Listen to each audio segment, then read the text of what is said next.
we discussed the many challenges and fiscal and human resources in our health care system. As we find our way out of the third wave, COVID has shown us the limitations of our healthcare system, and we need to find a way to better respond moving forward. We need reoccurring funding through the Canadian healthcare transfer, and we will continue to lobby the federal government on this long-standing issue. We also spoke at length about the issue we have continued to face around mental health and addictions. After 16 months of lockdowns and the anticipated long-term effects that will have in our provinces and territories, we needed dedicated programs and services and funding to help our most vulnerable. We also discussed our economic and how to regain ground in market access and economic and transmission corridors, as well as climate change and building it back better, greener, and cleaner as we recover post-COVID. Electric and other strategies to reduce emissions will be opportunities to fund and fuel our new economy and bring Canada together. Getting products to the market as we balance traditional oil and gas with newer clean hydroelectric energy is key. We look to new and innovation ways to help us move forward. Economic growth is the driver to provide services all Canadians expect and deserve. It is necessary to ensure we balance responsible development, respecting Indigenous lands, with economic development to benefit the West and the North. I'd like to point out the discussions around infrastructure, which is of particular importance to the three territories, especially Nunavut. All jurisdictions in Canada should be connected and have equal access. Our needs are great, and investment from coast to coast to coast is nation building. On that note, I'd be happy to take questions. Thank you very much. Thanks, Premier. First up, we have James Keller. James, could you please state your outlet and the Premier you'd like to answer before you start your question?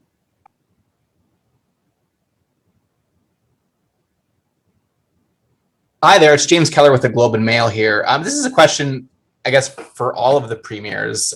We heard Ontario today is announcing funding for searching of these unmarked burial sites at residential schools. So for each of the premiers, is your government considering this? And can you give us any specifics on what specifically you're prepared to do as far as funding or resources to make this happen? Premier Joe, it's Scott here in Saskatchewan. I could begin if other premiers wanted to comment. All right, Scott, go ahead. Sure. Yeah, in Saskatchewan, we had a number of Indian residential schools as well, and which is entirely likely that we'll have maybe not to the degree, but a similar situation with some unmarked sites with remains in them here in this province. And so we've been working very closely with our Indigenous communities, with our provincial Indigenous representative organization in the FSIN. We have not committed to any financial funding at this point. However, seeing what Ontario has done today, the federal government has also provided some funding in this space. But we have committed to providing resources that may be required to ensure that we are able to conduct the work that needs to be conducted in our province, to work alongside and support our Indigenous communities and Indigenous organizations that will be the lead on this work, so that we can start to take some steps to providing all too many families with some closure as to why and why the situation is the way it is, and what precisely may have occurred with their family member, their brother, their sister, or whomever that may be. So we view our position as one of support and providing some resources. Yes, if those are required to provide these family members with the first steps of closure that we think they deserve.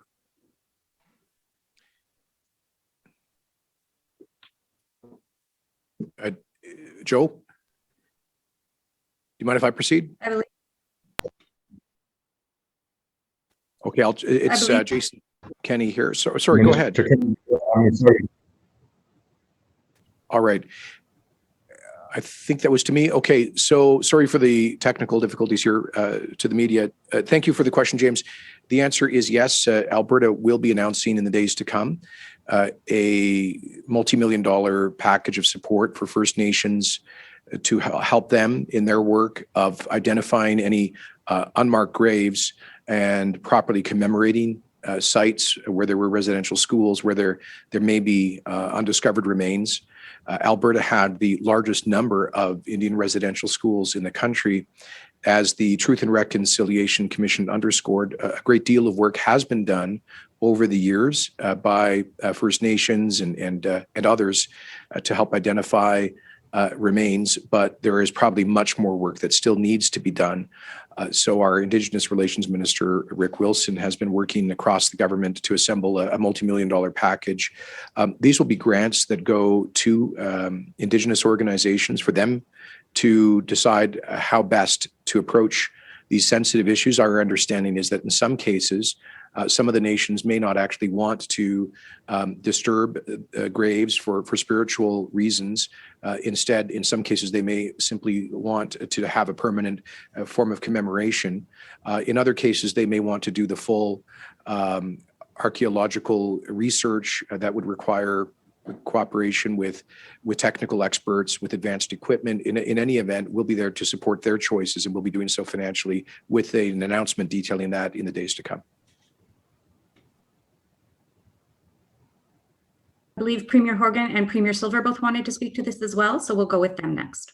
Yeah, thank you, Kate, and thank you, James, for the question. When we were sworn in as a government in 2017, I issued mandate letters to every minister in government that our obligation was to fulfill the calls to action that were under provincial jurisdiction as a result of the Truth and Reconciliation Commission, and that directive and mandate remains in place.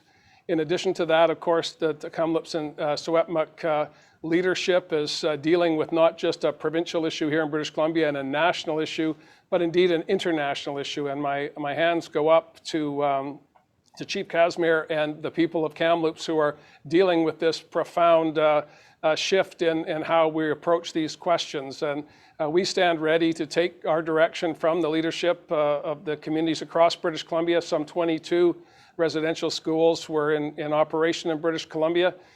Sandy Silver and I will be in Lower Post to dismantle and destroy the last vestiges of the residential school there. This was in plan well before the revelations from Kamloops territory, and I believe takes on even greater meaning than ever before. It's going to be a gathering of Indigenous peoples who have been affected as survivors, children of survivors, grandchildren of survivors. And I want to commend my colleagues and the Western premiers and Northern premiers for explicitly saying in the communique that although this is very much a black mark on our history, it is felt to this day and will be for the foreseeable future. This is not something that we can turn a page on. It's something that we need to embrace, given direction from Indigenous leadership across certainly British Columbia and indeed across the country. And the resources that are required will be available here in British Columbia. Thanks, John. And I'll just add to that. In the Yukon, we didn't hesitate when talking with the deputy chief of the Daily Dena Council, Deputy Chief Schilling, with the request for us to participate in the residential school tearing down with Premier Horgan. It's going to be a very profound and triggering day, that's for sure. We have a thing called the Yukon Forum here in Yukon, where all the chiefs get together with the ministers, and we talked about the missing generation that was caused by residential school. One of the messages coming out from that table was, we're not going to hesitate. We're thankful that the federal government's coming forth with the $27 million to look into residential schools and these areas, but we're not hesitating. We're going to work with the families first and foremost, and we're going to take the lead from First Nations governments and leadership. The message as well to the religious communities in which these schools were operated under. Don't wait until your jurisdiction becomes a crime scene. We need to share information as much as we possibly can ahead of time, And that's how we as Canadians can hopefully look forward to the next generation with spirit and intent, moving towards somehow moving forward as a nation from our very, very troubling past. Thanks, Premier Silver. I know that Premier Cochrane also wanted to speak to this, and then I think we'll go on to Richard Zuzman from the Global BC, just so we can get on to some next questions. Thanks so much. So I want to start by saying that the children that were located in the Kamloops residential school was horrific, not only to Indigenous people, but to most all people throughout Canada, perhaps throughout the world. It did really, Indigenous people have spoken about missing children for decades, and this actually validated it. Can't erase history now. This is a reality. And when I first read it, again, my first instinct was, yes, we need to find the rest of the children. We need to do what we can. However, it was necessary for me to take a step back and recognize within the Truth and Reconciliation, Articles 71 to 76 talk about the missing children and the burial of these children, and state that it shall be led by Indigenous people. It shall not be public governments doing this work. So my commitment has been, and I met with all of the Indigenous leaders just last week, Friday, all governments from the NWT. They will take the direction. They will tell me what to do, and I will lobby with them, and I will stand beside them. But as a public government, it shall not be led by me. It shall be led by the Indigenous governments in the NWT. Thank you. Thank you, Premier. Richard, you can go ahead. One question, one follow-up. And please name your specific Premier that you'd like to direct the question to.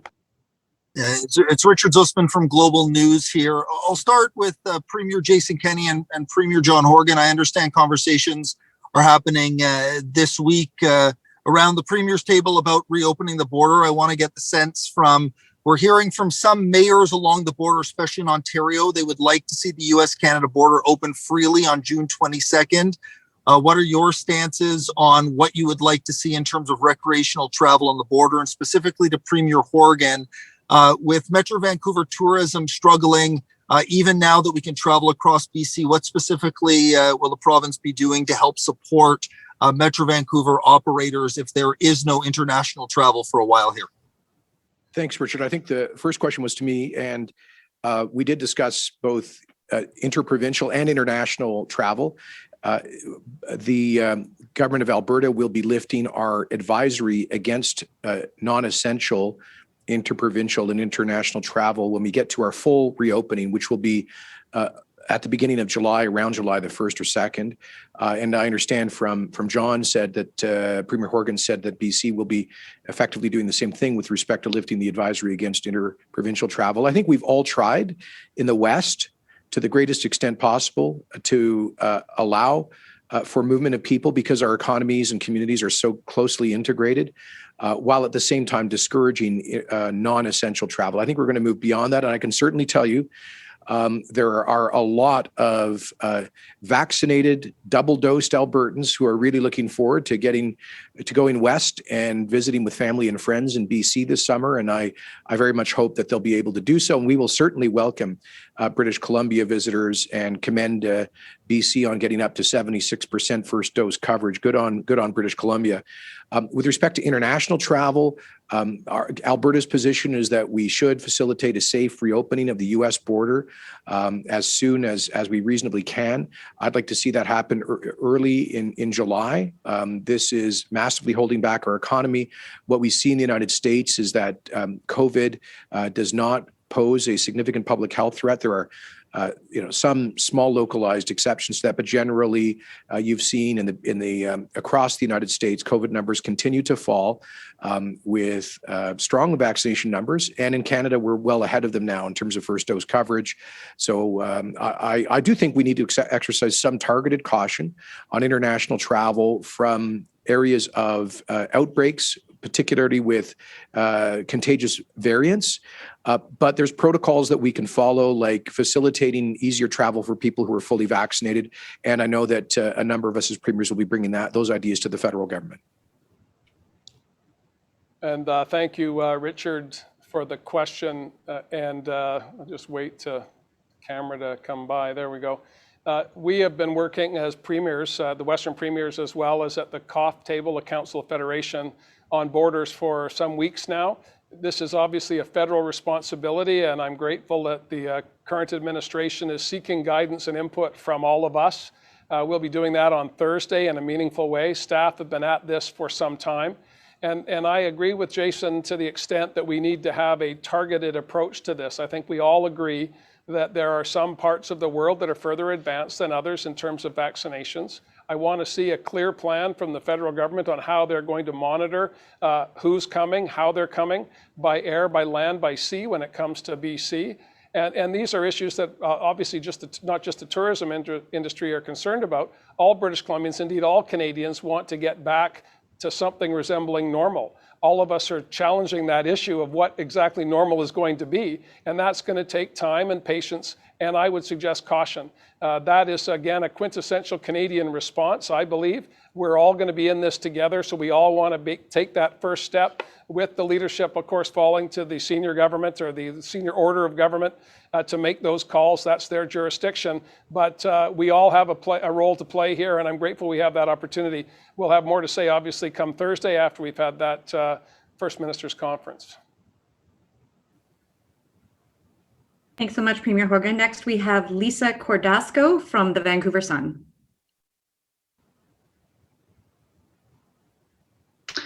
Thank you. I would like to follow up on that question of international travel. Is there a consensus among Western premiers that you will present to the Prime Minister on your thoughts about when the international border should open and how? Well, perhaps I'll start with that, Lisa, as a Vancouver Sun question, and then my colleagues will fit in. I think there's absolute consensus that we want to get back as quickly as possible to whatever normal will be. But we also expect the federal government to be leading on this question. We were the first province to call for the borders to be closed way back last March. We had unanimity on that question shortly thereafter. But since that time, there has been a back and forth across Canada, as you would expect, north and south, east and west, about what's the best way forward. And what I think we would all agree on is that over the past 15 months, over some 31 meetings with the federal government and 44, I think, amongst ourselves, is that we have a much clearer understanding of the give and take that makes Canada so unique and why we need to continue to work together to collaborate on consensus before we go forward. That's what Canadians, I think, expect of us. And that's, I'm very grateful, is what all of my colleagues have been doing over the past short while. And come Thursday, we expect the federal government to have a plan, and then we'll work on building consensus around that.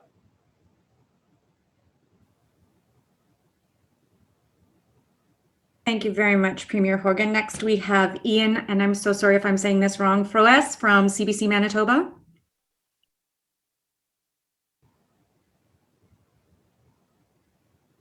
Hello, good afternoon. Premier, this question is for Premier Pallister.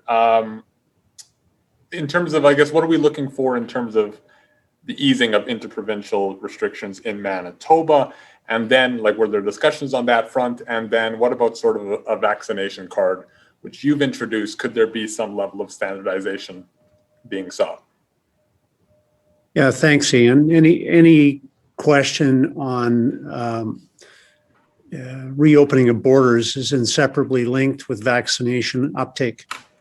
And so we did spend some time talking about the importance of promoting and encouraging vaccines to be advanced and to be taken. We've tied our reopening schedule here in Manitoba directly to uptake on first and second vaccines as well. But clearly, the higher the uptake, the more security Canadians will enjoy. Old targets of herd immunity have disappeared as variants have arisen that increase the threat of rapid transmission. And so any discussion around reduction of border barriers has to also recognize the reality of the vaccine as the way out of this mess. As far as cards, no, we didn't have a lot of discussion on cards. As you know, different provinces are at different levels of discussion on whether that would be a useful tool. Our card is one that'll enable those who are double vaxxed plus 2 weeks to be able to travel without restriction, to be able to return from, and also for those who prove that they have been double vaxxed plus 2 weeks from any other jurisdiction enter into Manitoba. That will start to facilitate movement. The ultimate goal is, of course, to have no barriers as we once enjoyed without thinking about it. And we want to get back to that situation. We can't get there unless we have uptake on vaccine that is very, very significant and much higher than the old numbers we used to talk about. Thank you, Premier Pallister. Next, we have Haley Richardson from Yukon News.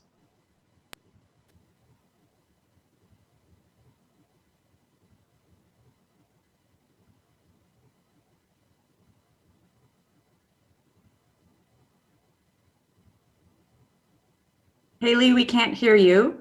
There's obviously an issue there, so I'm going to come back to you shortly. I'm not sure what's going on. Next, we'll take a question from Audrey Nouveau from Radio-Canada.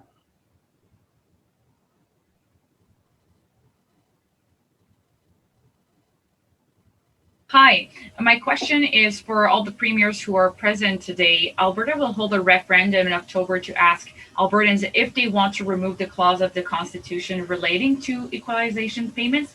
Would the premiers present today support constitutional talks on the equalization principle should Albertans decide to remove the clause in this referendum?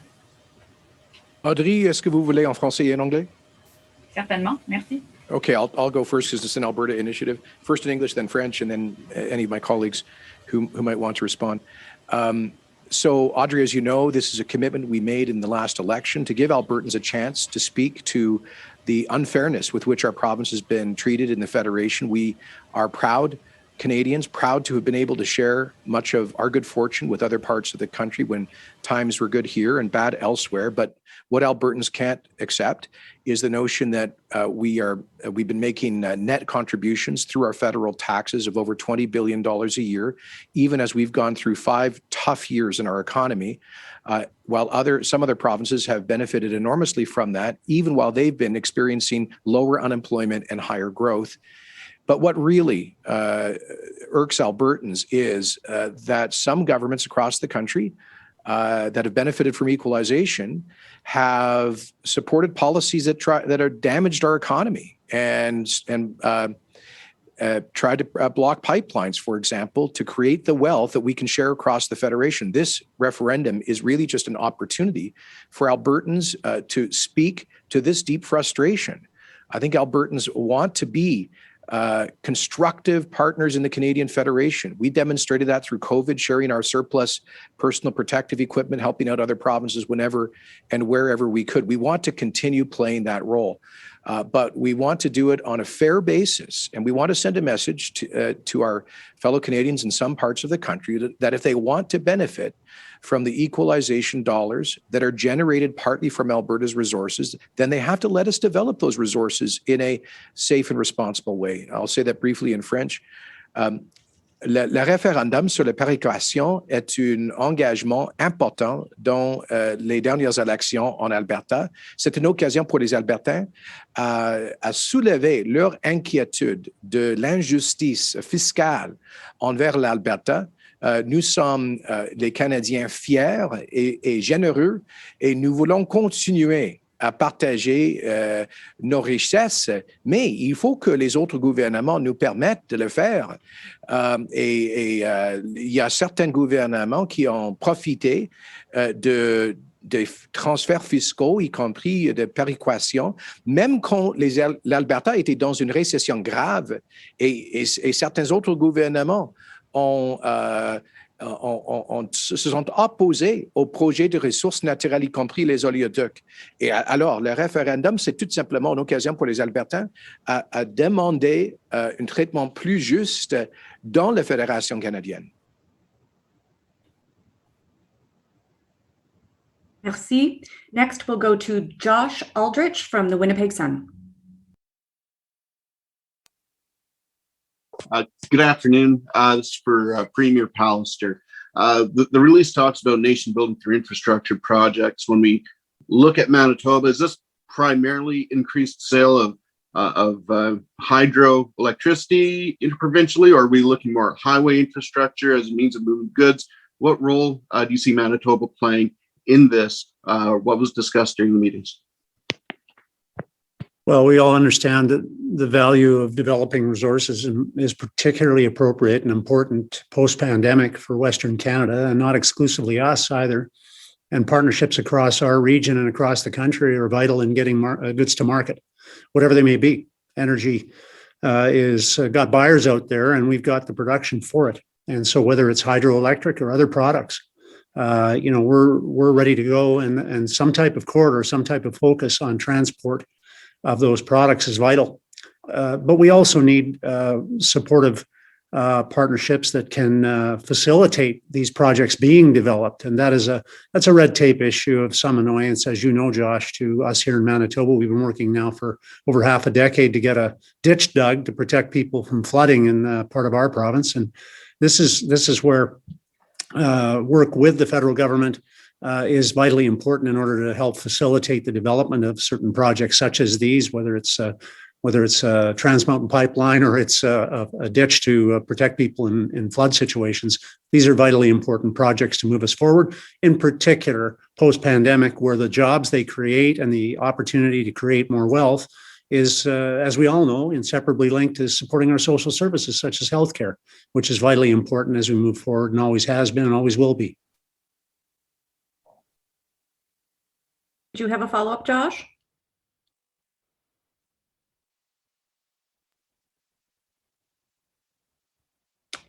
Not hearing that, we'll move on to Mathis Hervé from Nunavut Radio-Canada.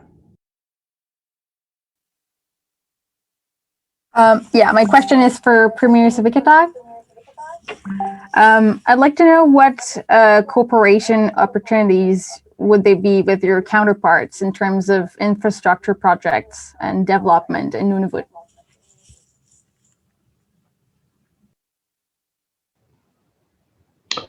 Thank you, Mathis.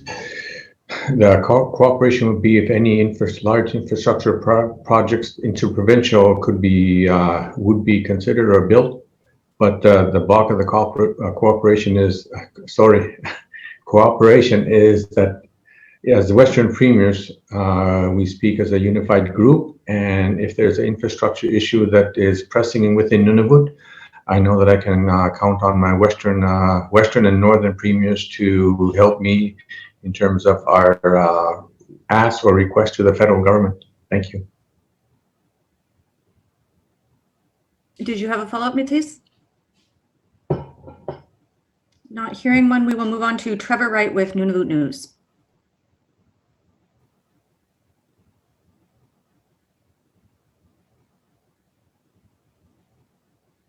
Hi, this is Trevor Wright with Nunavut News and NWT News North. I got a couple of questions for Carolyn and Joe. What have your respective governments been working on with regards to travel bubbles between other provinces and territories?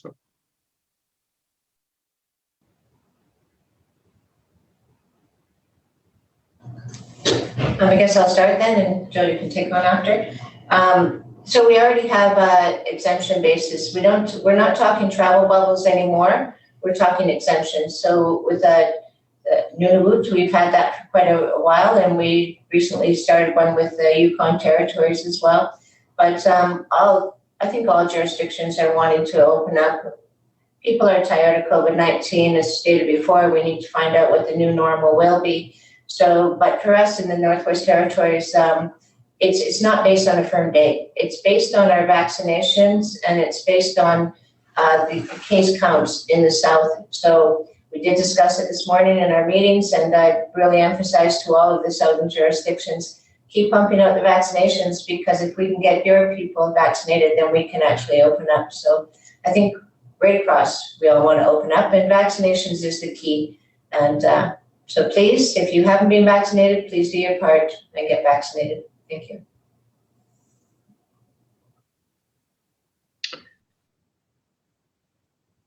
Thank you, Trevor.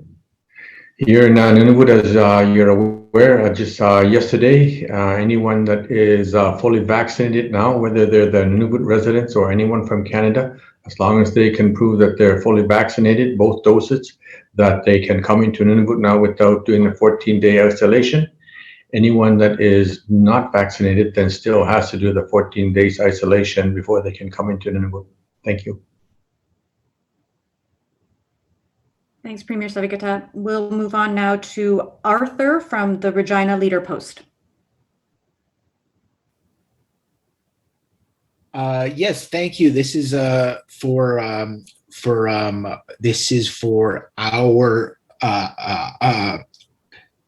Premier Scott Moe. Arthur Whitecrummy here.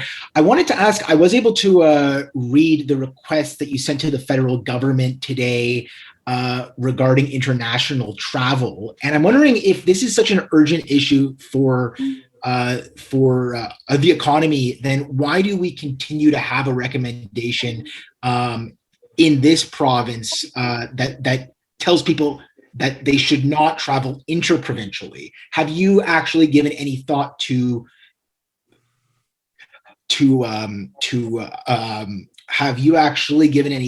perhaps lifting that in the near future? And have there been any talks today with your provincial counterparts to, perhaps coordinate on that particular issue, sort of interprovincial travel? Yeah, there is, and some of my colleagues may have a comment on this as well, as we did have some discussion on, where we are at with our comfort level with respect to interprovincial travel across, across our provinces and across Canada ultimately. We're pretty clear on interprovincial travel, and the recommendation that we have in Saskatchewan, it'll be lifted. We'll hit our benchmark by this Sunday, which will be June the 20th.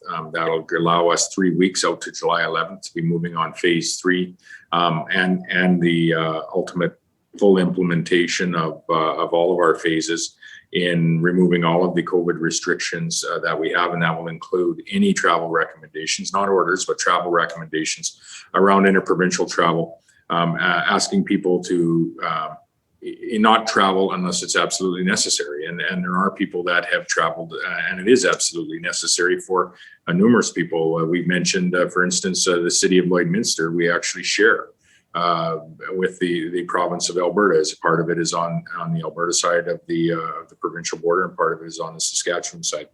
So we've been very clear with what the plan is here in Saskatchewan, and that's ultimately what we've asked the federal government to do as well.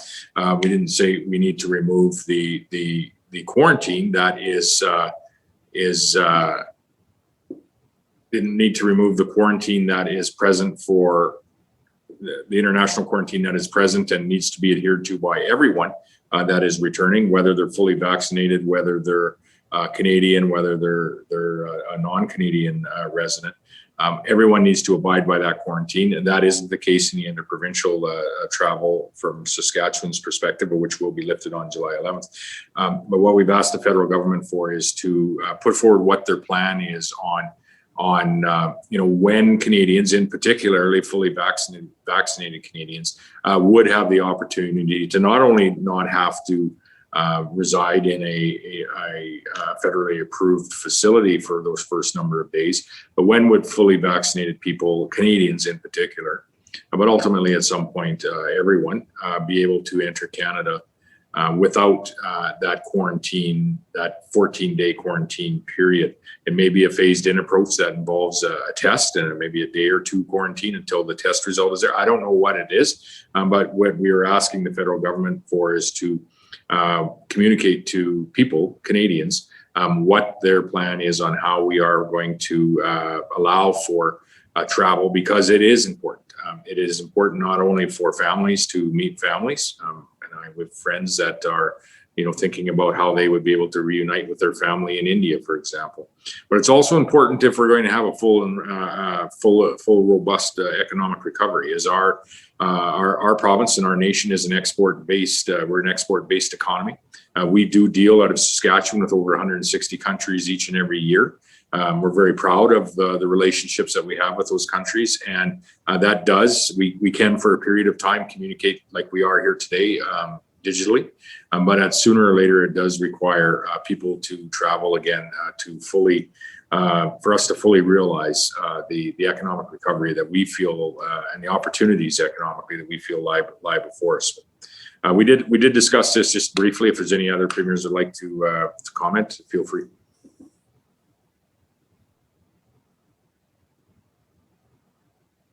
I don't see any other premiers with their hands up. Arthur, did you have a follow-up? Yes, I do have one follow-up. I'm not sure I was out for the first question, so this may have been addressed, but if not, I just wanted to ask Premier Moe, I know that there was a statement within the joint communique about the need to continue to search unmarked graves within provinces, but there's no actual funding commitment for this yet. And I do see that Ontario has already committed $10 million. So I wanted to know why Saskatchewan and why some of the other Western provinces have not yet been able to make a funding commitment to actually locate these graves. I'll speak to Saskatchewan's position, and others may want to weigh in on this as well, as this is we did discuss this in I believe it was the very first question to some degree, but we most certainly are there to assist and to provide support. Some of that, yes, maybe financial support as we move forward to undertake an effort to not only identify any unmarked grave sites that we may have here in this province, but also to work with our Indigenous people, Indigenous partners to start to provide some closure to many families that may not know what had occurred to their brother, their sister, their family member, or their friend. So if that is, if there's financial supports that are required, and we are discussing this with our Indigenous partners right now, we're not opposed to providing those financial supports. We see what Ontario has provided today, and commend Premier Ford on stepping forward with that financial commitment, and also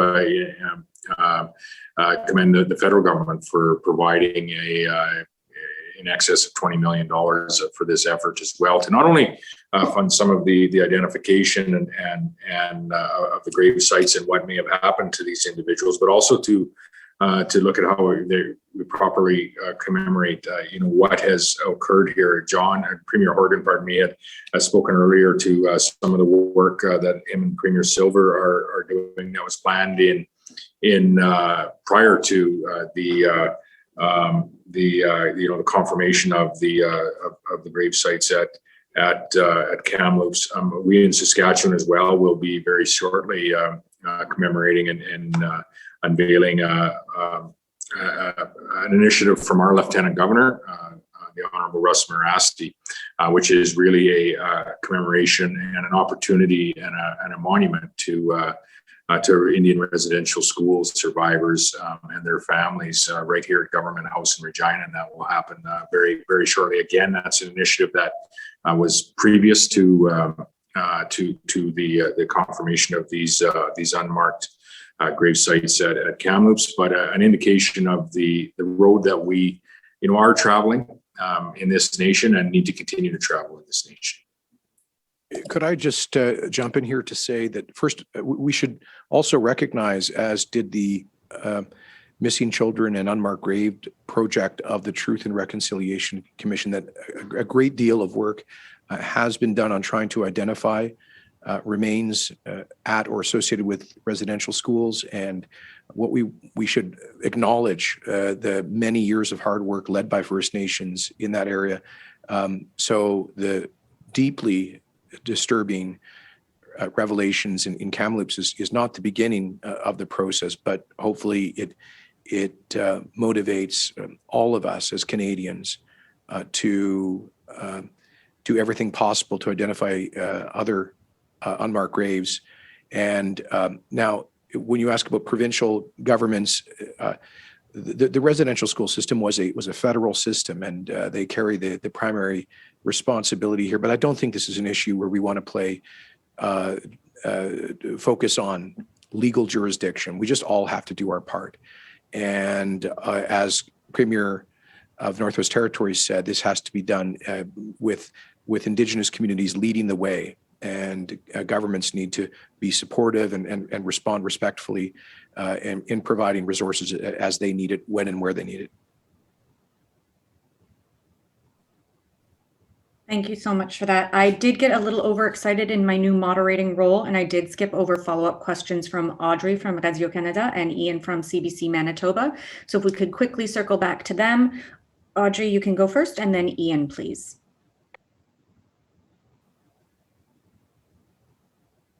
Thank you very much. I appreciate it. I will ask my question again, as I heard from Premier Kenney. Thank you very much. But I also want to hear from the other premiers present today. Will you support constitutional talks on the equalization principle if Albertans vote to strike it down in the referendum in October? I will speak from Saskatchewan's perspective, and yes, we will.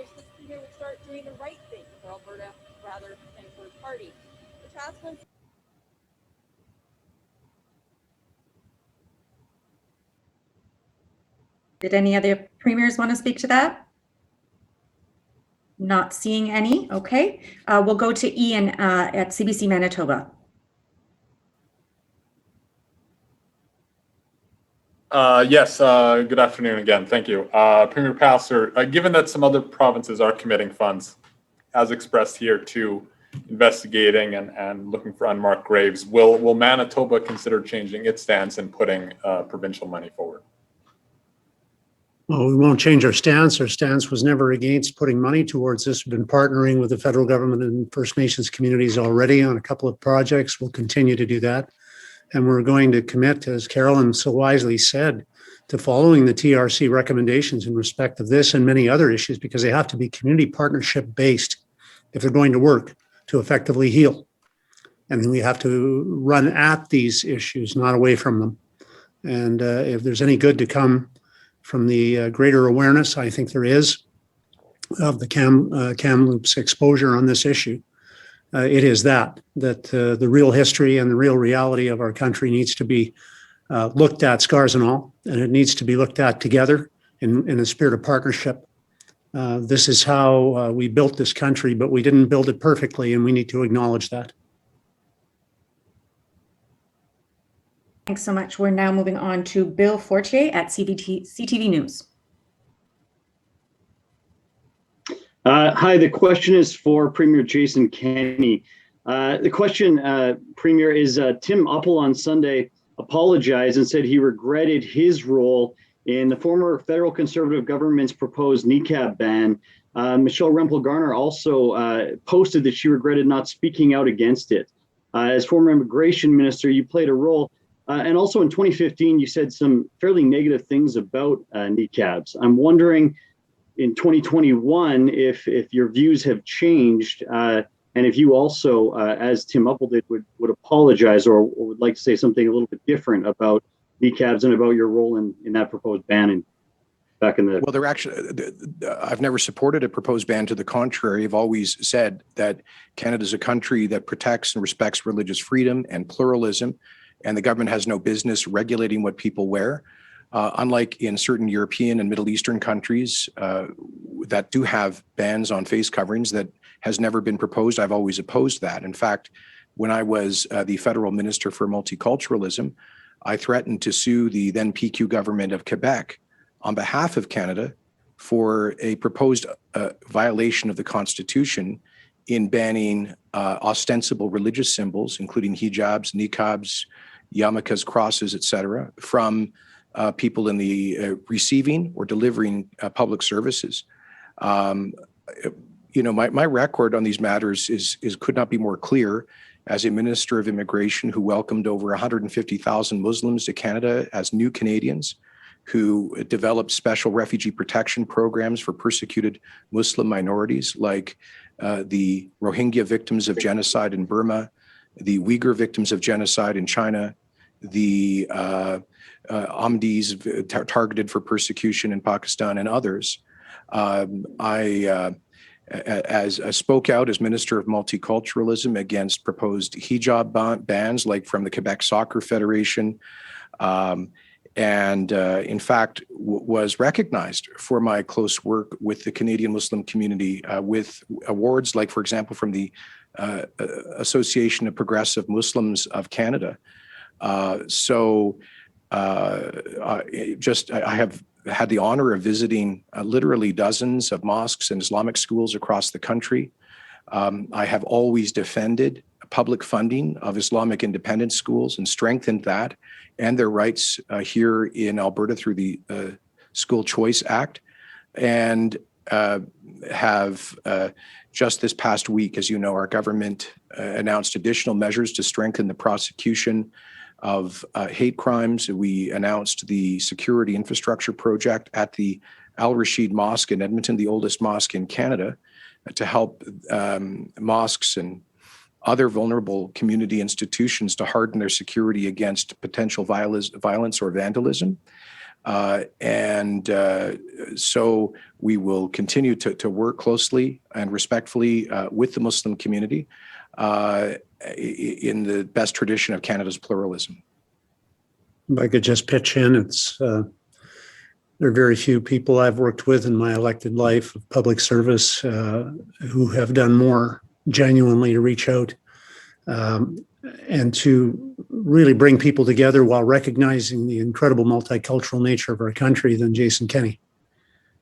And I would go further and say we were both proud to be part of a government that acknowledged and apologized for the residential schools a number of years ago. Actions that have followed are as a consequence in part of the work of the TRC that we established. You know, these aren't times to pull people against one another and see who's the most permissive of hate. These are times to pull people together and say who's the least permissive of hate. And I would say that Premier Kenney's record on that speaks volumes about his sincerity and respect of overcoming hate, just as this communique today is a genuine reflection of the attitudes of all the premiers who wrote it.